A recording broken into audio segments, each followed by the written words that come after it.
3 de cada 10 empresas declaran pérdidas al final del año económico. ¿Cómo entender? Saludamos al economista Carlos Marx Carrasco, director general del SRI. ¿Cómo entender que una empresa que ha vendido 1.004 millones de dólares apenas pague menos del 1% de impuesto? Economista, buenos días. Buenos días, gracias por la invitación. Bueno, hay que hacer algunas puntualizaciones que me parece nos permitirán entender mejor el problema.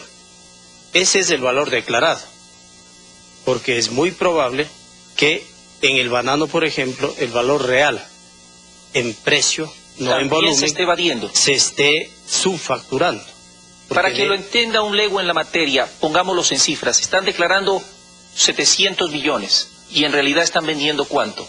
Porque, por ejemplo, a una empresa que le determinamos, entre otras, porque han sido algunas del sector exportador bananero, declara que vende a 5 o 6 dólares la caja y total está vendiendo a 14, 15 o 20 dólares la caja, con lo que el valor real de las exportaciones de banano, cuando menos podría ser el doble que el valor declarado. Por lo tanto, la relación o la presión fiscal que se ha mostrado es bastante menor. Economista, pero ¿cómo se puede hacer esto si ellos dicen que están vendiendo a 6 y la venden 15 afuera? ¿No hay normas y controles que puedan generar algún tipo de, valga la redundancia, control a la hora de venderlo? Bueno, por fin ahora sí tenemos, a través de la Ley de Equidad Tributaria, se permite aplicar la metodología de precios de transferencia, lo que significa que hay que utilizar el precio de venta internacional y no el precio al que declaran las empresas que venden habitualmente a algún paraíso fiscal, las Islas Caimán, por ejemplo, y dicen que vendieron a 5 o 6 dólares allá. Supuestamente las venden a las Islas Caimán y las están vendiendo, o sea, triangulan la venta. Triangulan porque el comprador de las Islas Caimán es un empresario relacionado, es decir, se vende a sí mismo. Se venden a ellos mismos. Se simula una venta para ocultar el valor real de las ventas. Algo más que creo que es importante señalar, sí, 3 de cada 10 declaran pérdidas, pero 3 de otras, asimismo de cada 10, declaran irrisorias ganancias. Declaran una presión fiscal que aproximadamente va entre el 0 y el 0,6, 0,7, es decir, no llegan ni siquiera al 1%. Estamos hablando de una relación de pago de impuestos de 4 empresas que sí pagan un impuesto razonable, 4 de cada 10. Pero las 6 o pierden o ganan muy poco. Y por eso es que una de las normas que incorpora el proyecto reformatorio de la Ley de Equidad Tributaria tiene que ver con el anticipo mínimo que se convierte en impuesto mínimo.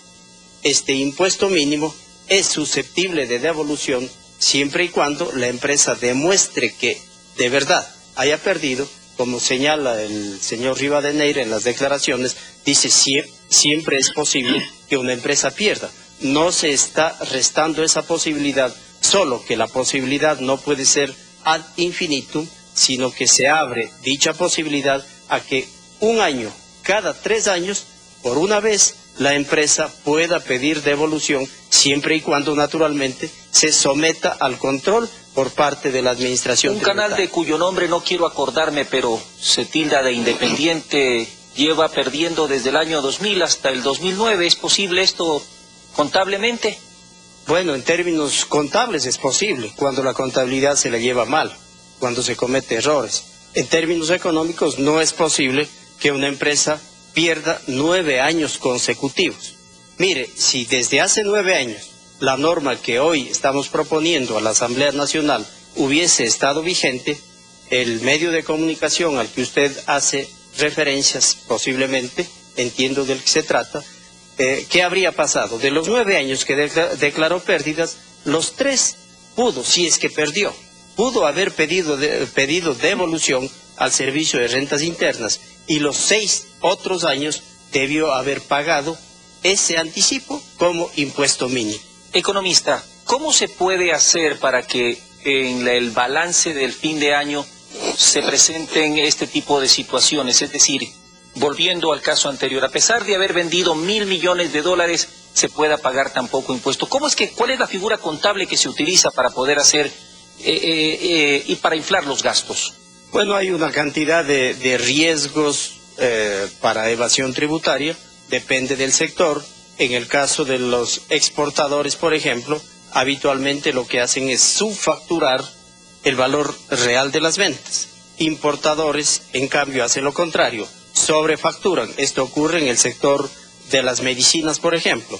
Realmente les cuesta 10 centavos determinado medicamento y declaran haber comprado a $1, con lo que inflan los costos y naturalmente esconden utilidades. En otros casos, como en el sector de minas y petróleos, la práctica anteriormente fue la subcapitalización.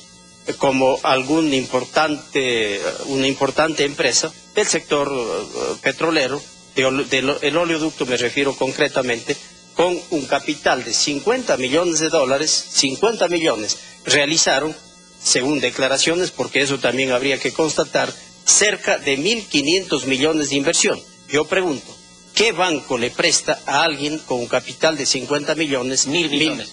1.500, prácticamente 1.400 millones. Esa es la subcapitalización a fin de inflar costos vía pago de interés. Eso está también normado ya en la ley de régimen tributario.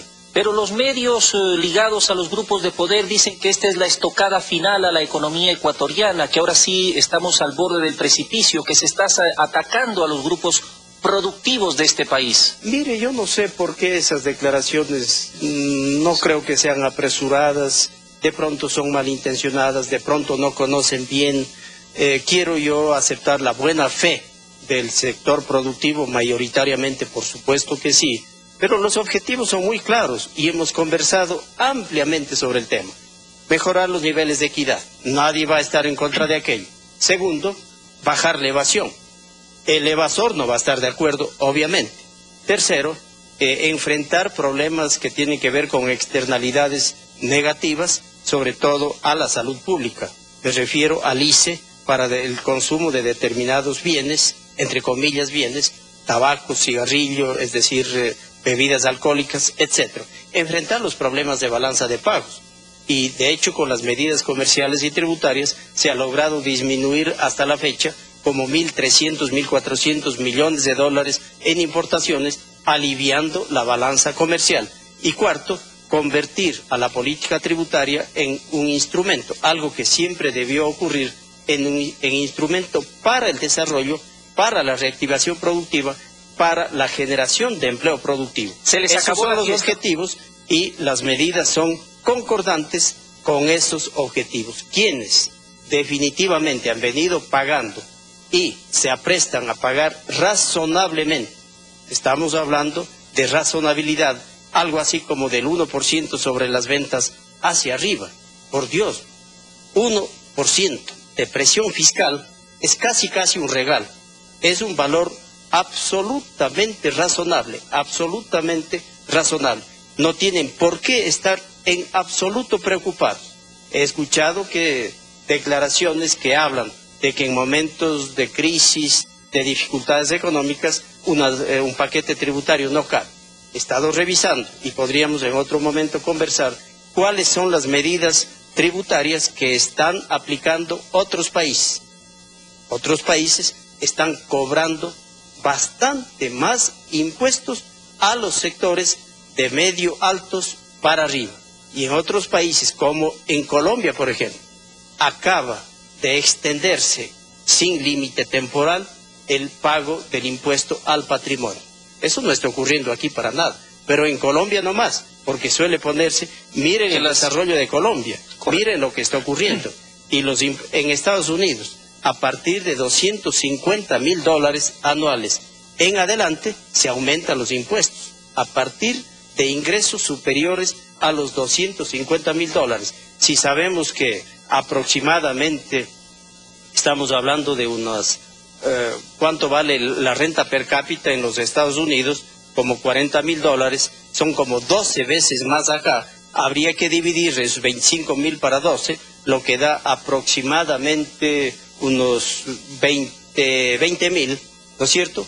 Quiere decir que aquí deberíamos estar, para seguir el ritmo, el sentido de esa política tributaria, a partir de $20.000 en adelante, aumentar los impuestos. Y eso de verdad no lo estamos haciendo. Es decir, si queremos aplicar una política contracíclica como la lógica más elemental de la economía manda, tendríamos que incrementar los impuestos de los sectores medios para arriba para poder sostener la inversión y el gasto público que se permita la reactivación productiva. Caso contrario, si no haríamos lo que estamos haciendo, de verdad caeríamos en un pozo profundo que parecería ser el destino que algunos quieren para nuestro país, pero este gobierno no lo va a permitir. Gracias, el economista Carlos Marx Carrasco, aquí en Gama Noticias. Y es que aquel deporte nacional de la evasión, para muchos se les está terminando la doble facturación, en fin, evadir los impuestos dejó de ser aquí ya un deporte nacional. Pausa y volvemos.